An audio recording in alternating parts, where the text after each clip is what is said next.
And you know, I am the chair of this subcommittee, and we've looked at past, present, and future when it comes to SNAP. We've talked about the economic ladder and really assisting people climbing up into this economic ladder. And I think we need to be clear, though, just one little item of interest here. When we talk about SNAP and we talk about the decrease, we also have to remember that since 2009, or you alluded to before 2008, 2009, with the recession and the stimulus policy changes, that's where the 81% increase in SNAP came from. So while we're looking at a decrease of single digits, we're talking about an increase of 81%. And I just want to make sure we're all talking about the same thing here, that I believe that we can be good stewards of the American taxpayer money, I really do, and we can assist people climbing up an economic ladder. And with that, Administrator Rowe, I'm concerned that we are looking at 17 programs, 14, you know, in one area and the other in the areas of aging, 3 other programs.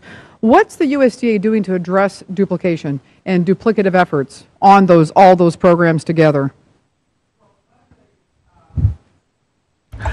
We spend a great deal of time at the beginning of every fiscal year taking a look and strategically planning what our priorities are going to be and how those programs are going to work together, and whether we're going to target certain programs in certain areas or how we are going to increase participation in programs in certain states, as the Undersecretary has talked about, the Employment and Training Initiative. So the way in which we manage is through a strategic planning process.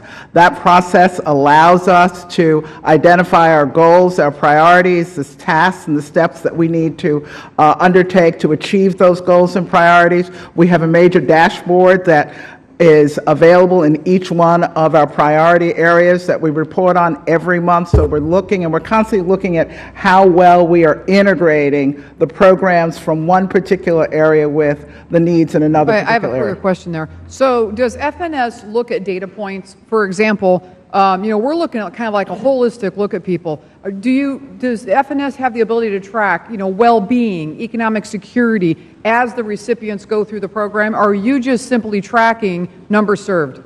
We're tracking both. Okay. We're tracking well-being through much of the research in our Operations and Policy Division. We look at changes in behavior. We're looking at increased increased access, as well as nutrition changes in people's behavior. So we look on both sides of the question: how well we're administering the program, and is it making a difference?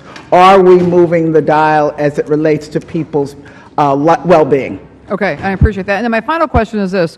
We work with a lot of outside agencies, as you do as well, with these international feeding programs like Feed the Children. And one of the things that we had chatted with them about was they were telling us about their outcome measures that they use in every country around the world.